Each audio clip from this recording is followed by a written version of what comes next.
Thank you very much. It's a real pleasure to be here. It's my first London Climate Connection meeting, and I'm so pleased to have found this gem right on our doorsteps. So I'm Aileen Ryan, and this clock behind me, if the video is working, which it is ticking down to 2030.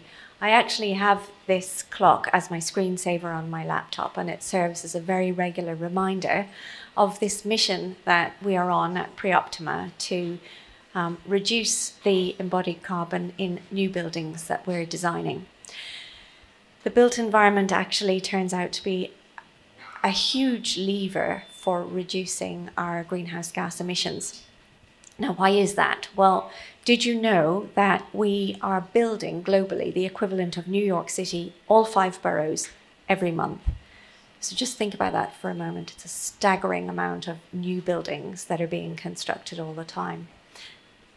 Oh, that didn't go on to my New York slide. There we go. This is New York City every month.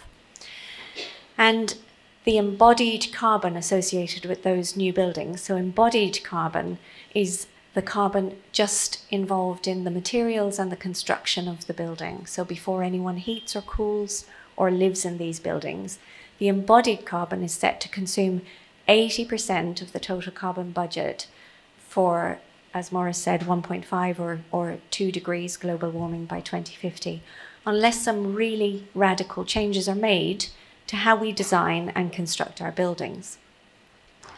In such an impactful space, it's not surprising to know that regulation is coming fast, and it will bite hard. We've catalogued some 125 embodied carbon regulatory systems globally, and that is increasing very quickly.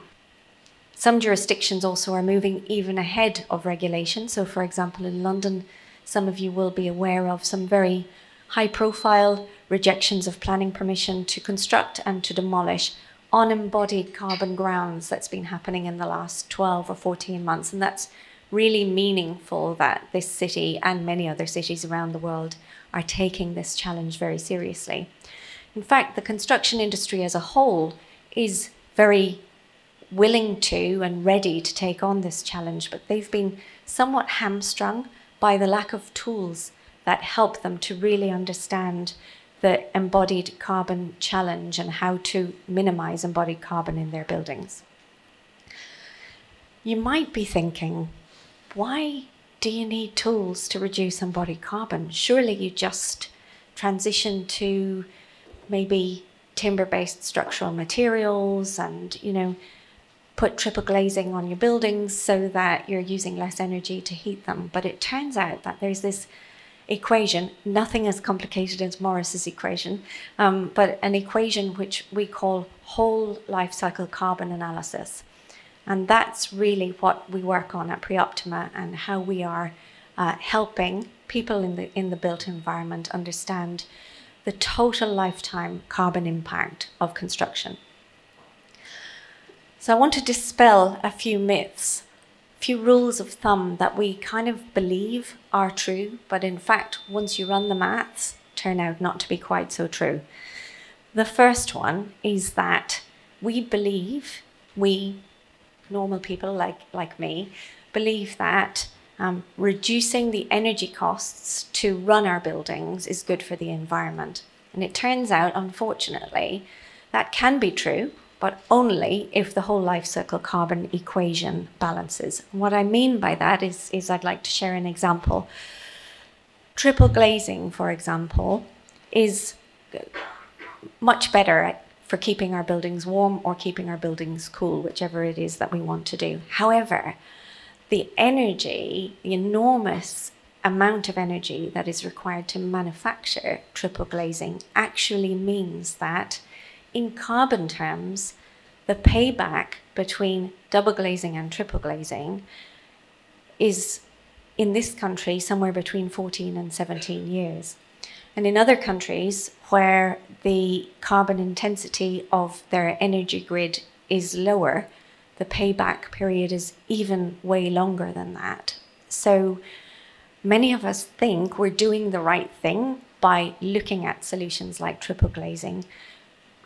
without considering the whole life cycle carbon impact. So really important to do that. The next myth is that there are some materials which are inherently somehow more sustainable or better for the environment than others. And again, we have to look at the whole life cycle carbon equation associated with those. You're probably thinking, yeah, but timber's got to be better than steel and concrete, right? And in general, that's true, but not always. So the lovely graph that's here on my chart is the result of many years of research and analysis by my co-founders, which shows there's a spot in the middle there, which is coloured dark red, where actually there is total overlap in the carbon intensity of timber solutions, concrete solutions, and steel solutions. So it's not always true that a timber structural material is going to be better. That depends on lots of factors like shape and height and number of underground stories, and we can go into it later. But it is important to remember that one material isn't necessarily the silver bullet that we might think it is or hope it is. The third myth is that, yes, but building lower carbon or more sustainable buildings is going to be more expensive. And that one also can be challenged for a number of reasons. So firstly, if you want to build a cheaper building, the first thing that you would look at is make sure you're minimizing the quantity of materials that you're using. Of course, you have to comply with structural regulations and structural codes and fire regs, but it might surprise you to know that actually it's very common for materials to be over-specified in all of the buildings that we build today. So that's one kind of piece of low-hanging fruit that we can use to really help our carbon impact.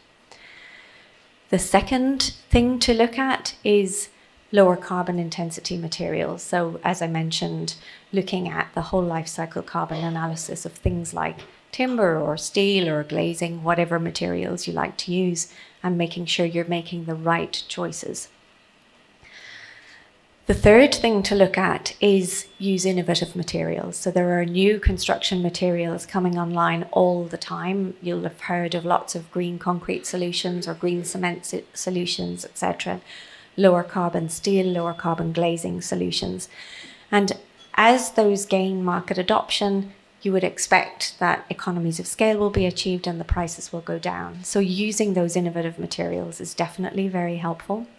And the final one, which is actually an enormous impact, is to remember in our calculations about what does cheaper mean, remember that lots of cities, London included, are already introducing a carbon tax associated with carbon in the buildings that we're building.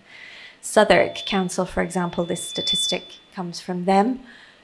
Southwark has introduced a carbon price of £2,700 per tonne of carbon. So a normal home typically will introduce about somewhere between 50 and 80 tonnes. So you're adding easily north of £100,000 to the cost of a normal home in this environment. And let's be honest, the price of a tonne of carbon is only going to go in one direction from here, right? Because that's how we encourage change economically. So that brings me back, hopefully, to my carbon clock, which continues to tick down. The built environment is an enormous lever to impact our carbon emissions as a society. That's what we're very focused on at Preoptima. I've been speaking for, 6 or 7 minutes, and in that amount of time, another building has been completed with too much embodied carbon somewhere in the world. This is what we're addressing at Preoptima, and I'd love to speak to you about that afterwards. Ladies and gentlemen, thank you very much.